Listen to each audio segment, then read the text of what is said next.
अघोरी एक ऐसा शब्द जो सुनते ही मन में भय, रहस्य और आकर्षण का मिश्रण जगा देता है। लेकिन क्या वास्तव में अघोरी वही है जो समाज उन्हें समझता है? क्या वे केवल शमशान में रहने वाले विचित्र डरावने साधु हैं, या उनके भीतर कोई ऐसी चेतना छिपी है जो साधारण मनुष्य की समझ से परे है? अघोरी परंपरा भारतीय तांत्रिक साधना की सबसे प्राचीन और गूढ़ शाखाओं में से एक है। इसका सीधा संबंध भगवान शिव के भैरव स्वरूप से माना जाता है, वह स्वरूप जो सृष्टि के अंत, मृत्यु और पुनर्जन्म का रहस्य संभाले हुए है। अघोर परंपरा का मूल अघोर शब्द से लिया गया है, जिसका अर्थ होता है जो घोर नहीं है, अर्थात जो भयावह नहीं है। यानी अघोरी का वास्तविक अर्थ होता है जो भय से परे है। ये नाम ही बताता है कि अघोरी साधक का मार्ग डर से लड़ने का नहीं, बल्कि उसे पूरी तरह मिटा देने का है। जहाँ साधारण लोग मृत्यु को अंत मानते हैं, वहीं अघोरी उसे आरंभ समझते हैं।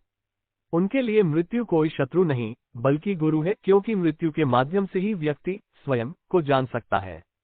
अघोरी परंपरा का इतिहास अत्यंत प्राचीन है। इसे नाथ संप्रदाय, कपाली साधकों और काशी के शमशान साधकों से जोड़ा जाता है।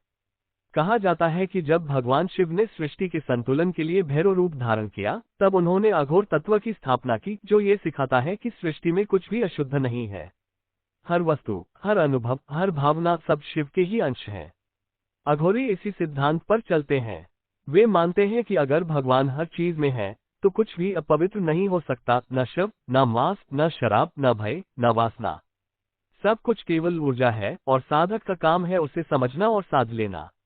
अघोरी साधना का मूल उद्देश्य अद्वैत की प्राप्ति है, यानी द्वैत का अंत। साधारण मनुष्य मैं और तू, अच्छा और बुरा, जीवन और मृत्यु जैसे विभाजन में उलझा रहता है। लेकिन अघोरी का लक्ष्य है इस द्वैत को समाप्त कर देना, ताकि वह शिव के समान एकाकार हो सके। उनके लिए शमशान, जहां दूसरों के लिए डर और अंधकार है, वही उनके लिए ज्ञान का विश्वविद्यालय होता है। वहां हर क्षण उन्हें जीवन की नश्वरता का बोध होता है, और हर चिता की आग में वे अपने अहंकार को जलाने का प्रयास करते हैं। अघोरी साधु आमतौर पर समाज से दूर रहते हैं, क्योंकि उनका मार्ग कठिन और अलग होता है। वे ऐसे नियमों को नहीं मानते जो सामान्य जीवन के लिए बने हों। उनका जीवन खुला, नंगा और पूर्ण स्वतंत्रता से भरा होता है, क्योंकि वे मानते हैं कि जब तक मनुष्य खुद को सामाजिक सीमाओं में बांधे रखेगा, तब तक वह परम सत्य तक नहीं पहुंच सकता। अघोरी की साधना का केंद्र बिंदु है शिवत्व की प्राप्ति, यानी वह अवस्था जब साधक अपने भीतर और बाहर कोई भेद नहीं देखता। इस अवस्था को पाने के लिए वे ऐसे ऐसे साधनाओं से गुजरते हैं जो सामान्य मनुष्य के लिए असंभव हैं।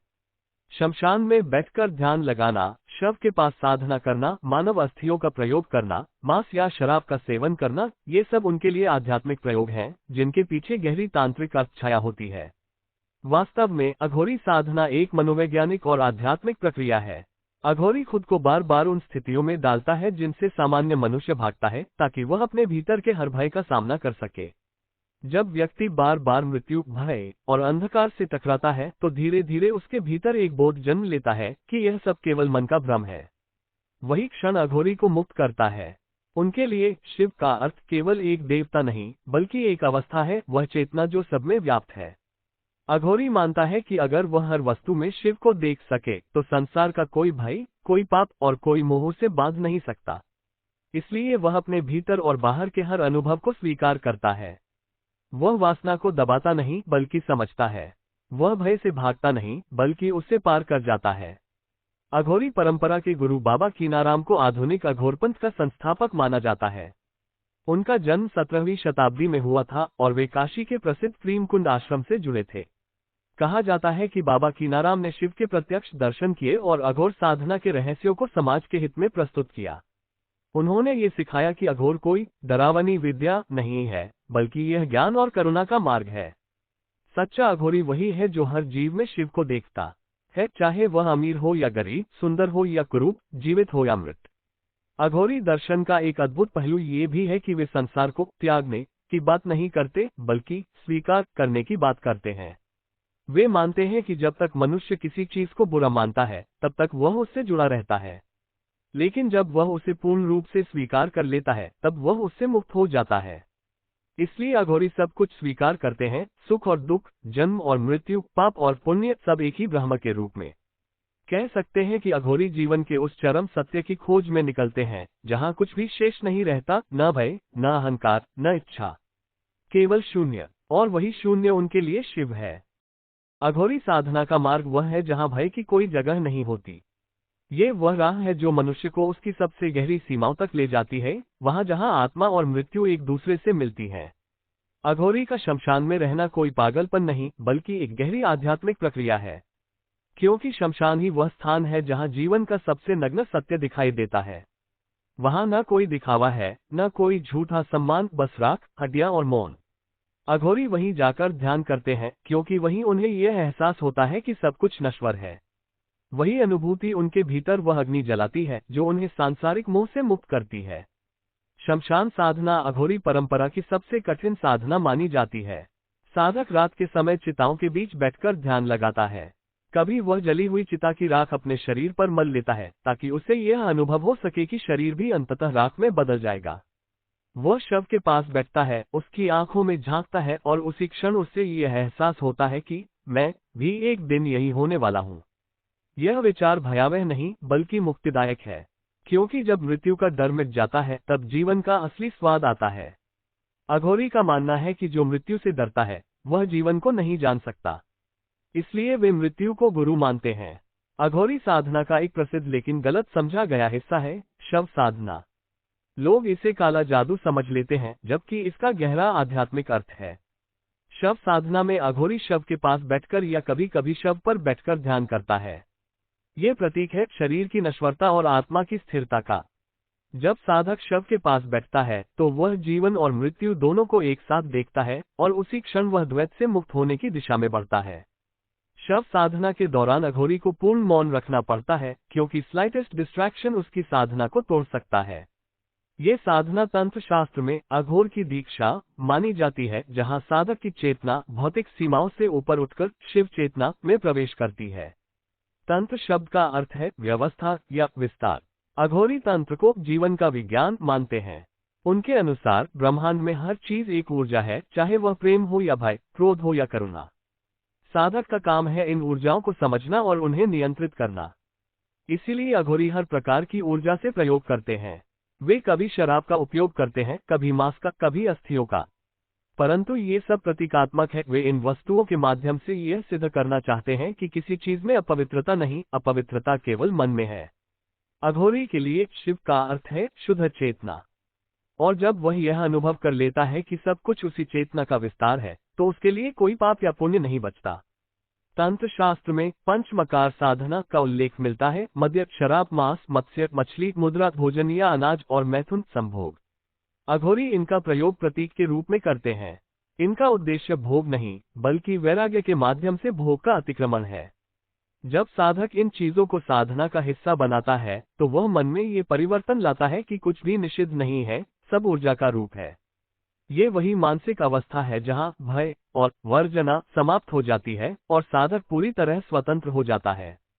अघोरी साधना का मुख्य उद्देश्य मन पर नियंत्रण है, क्योंकि जब तक मन वश में नहीं, तब तक कोई भी साधना सफल नहीं हो सकती। शमशान की निस्तब्धता, चिता की लपटें, राख की गंध, ये सब अघोरी के मन को एकाग्र करने के साधन हैं। धीरे धीरे साधक के भीतर भय की जगह शून्यता भरने लगती है।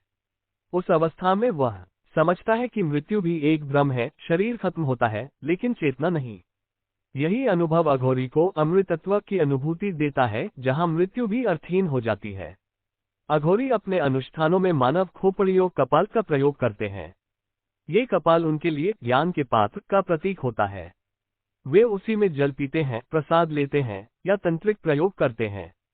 कपाल उनके लिए ये स्मरण है कि हर सिर एक दिन खाली हो जाएगा, इसलिए अहंकार व्यर्थ है।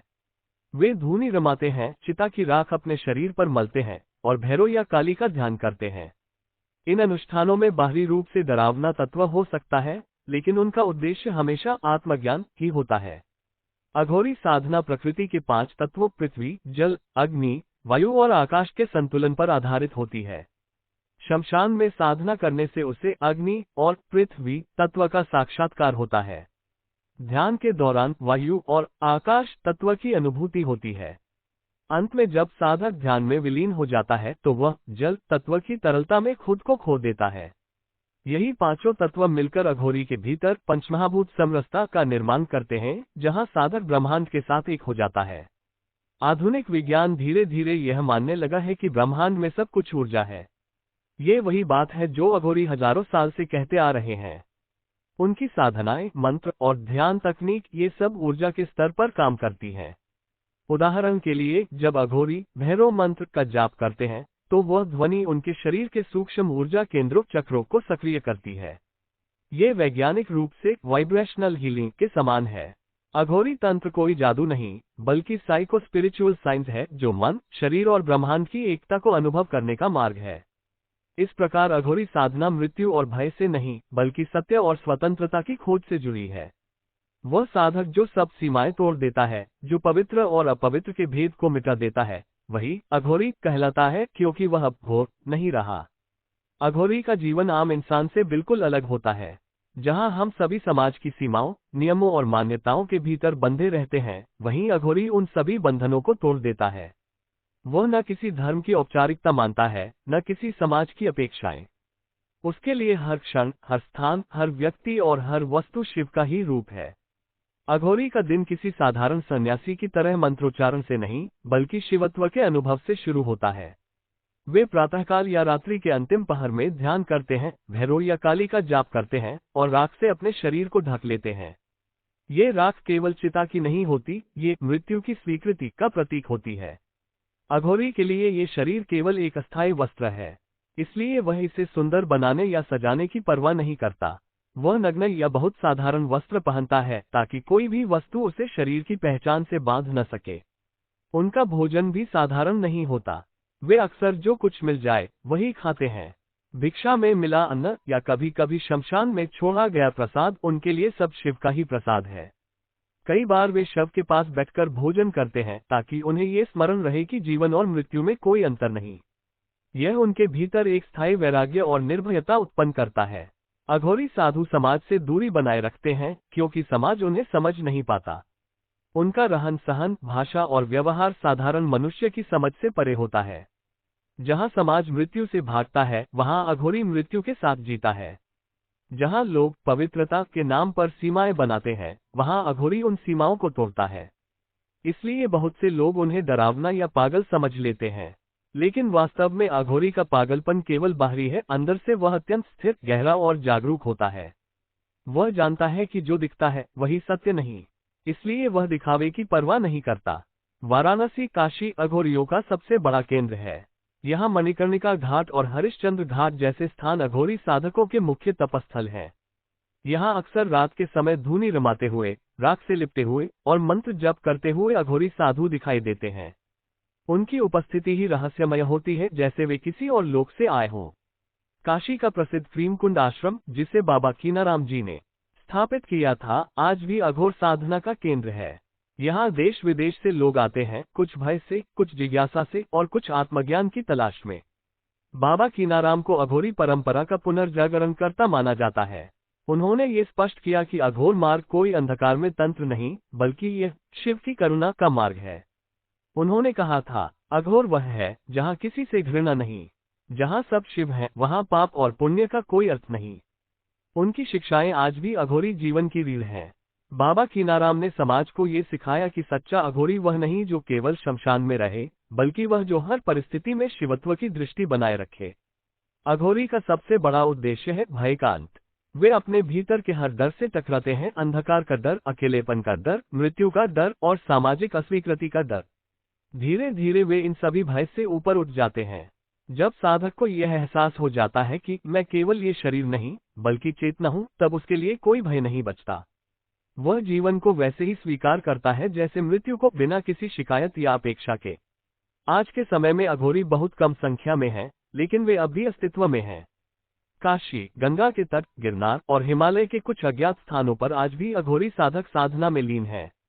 कुछ समाज के बीच रहते हैं, लेकिन साधना गुप्त रखते हैं।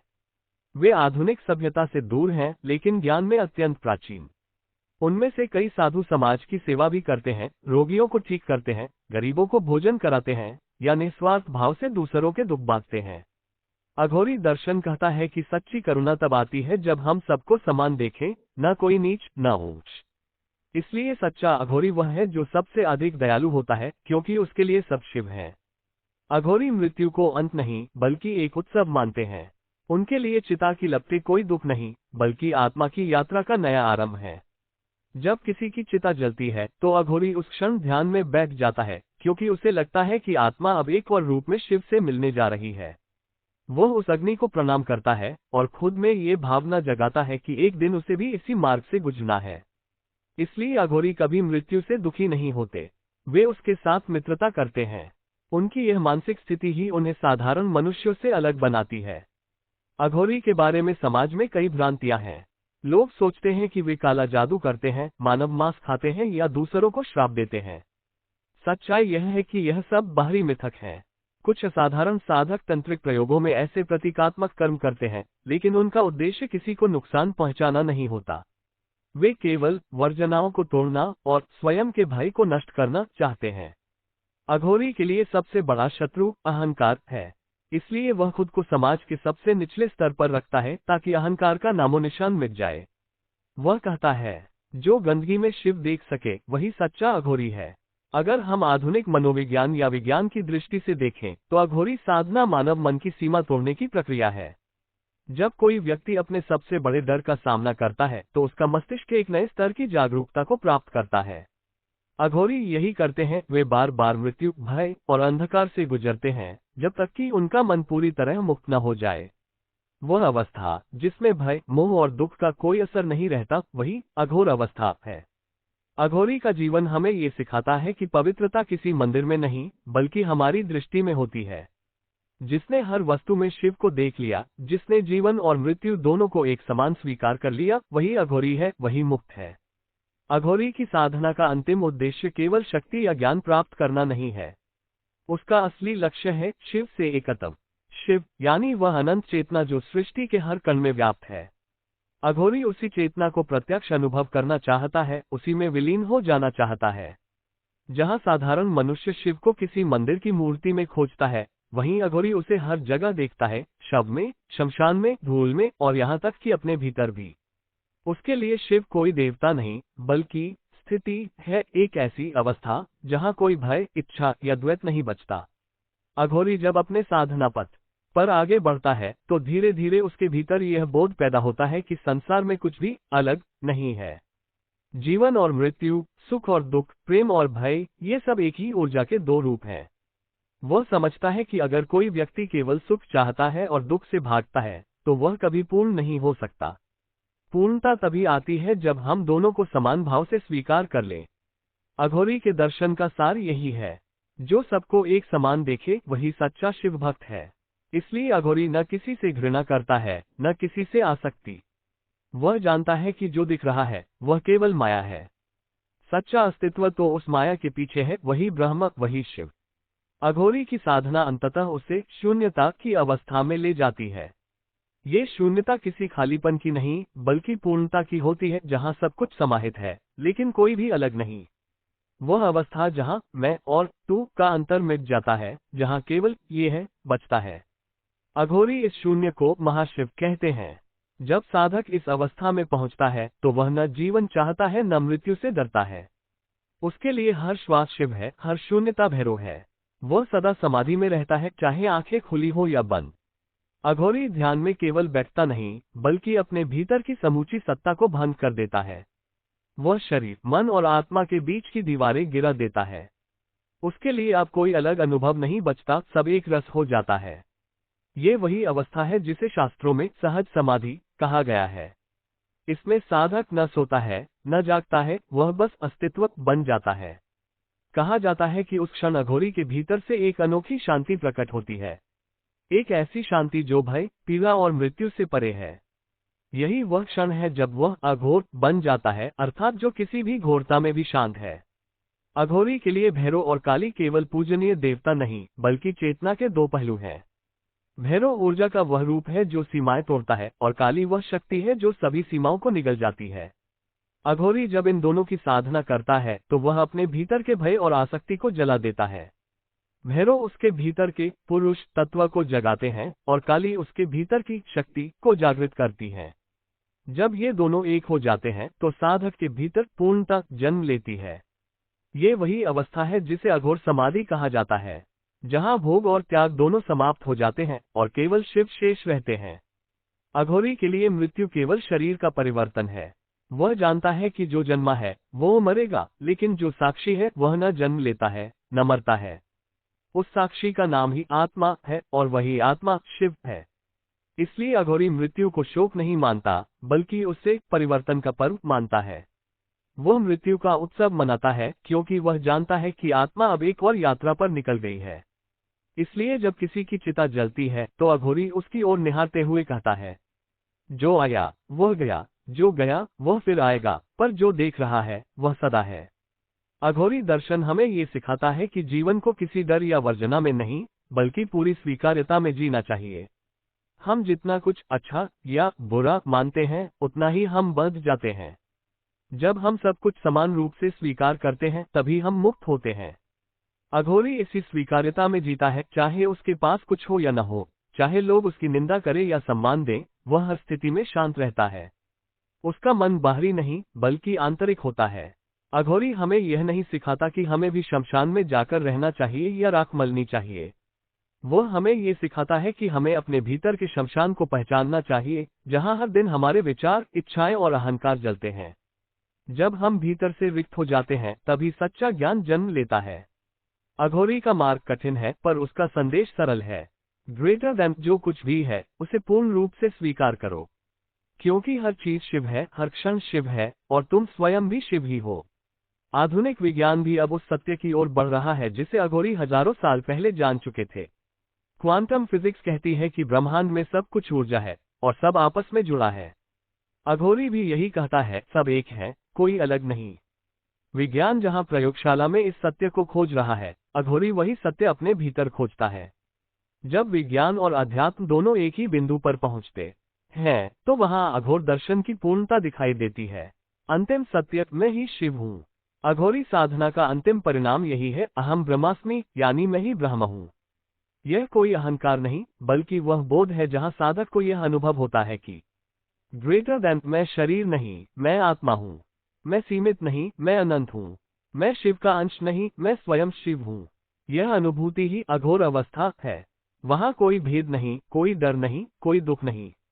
वहां केवल मौन है, वह मौन जो सब कुछ कह देता है। अघोरी हमें ये सिखाते हैं कि सच्चा आध्यात्मिक ज्ञान किताबों में नहीं बल्कि जीवन के अनुभवों में है। वह अनुभव जो हमें हमारे भय से मिलवाता है, जो हमें हमारी सीमाओं से बाहर ले जाता है, वही मुक्ति की ओर पहला कदम है। अघोरी इस बात का साक्षात उदाहरण है कि अगर इंसान चाहे तो वह अपने भीतर की सबसे अंधेरी जगह में भी प्रकाश खोज सकता है। उनके जीवन का सार यही है, ग्रेटर देन, जो अंधकार को स्वीकार करता है वही प्रकाश को समझ सकता है। और यही अघोर का रहस्य है। अंधकार में ही शिव है, राख में ही अमृतत्व है और मृत्यु में ही जीवन छिपा है। अघोरी कोई डरावना साधु नहीं बल्कि वह दार्शनिक है जिसने जीवन के हर भय को साध लिया है। उसने ये समझ लिया है कि जो कुछ भी है वही शिव है और यही समझ ही मोक्ष का द्वार है। शमशान की राख में जब कोई साधक मौन बैठा होता है तो वह मृत्यु से नहीं, स्वयं से संवाद कर रहा होता है। वह वही अघोरी है जिसने भय को जलाकर ज्ञान का दीपक जलाया है। और जब ये दीपक जलता है तो संसार का हर कण कह उठता है, अहम शिव, मैं ही शिव हूँ। वीडियो पसंद आया है तो लाइक करें, शेयर करें और सब्सक्राइब करना ना भूलें।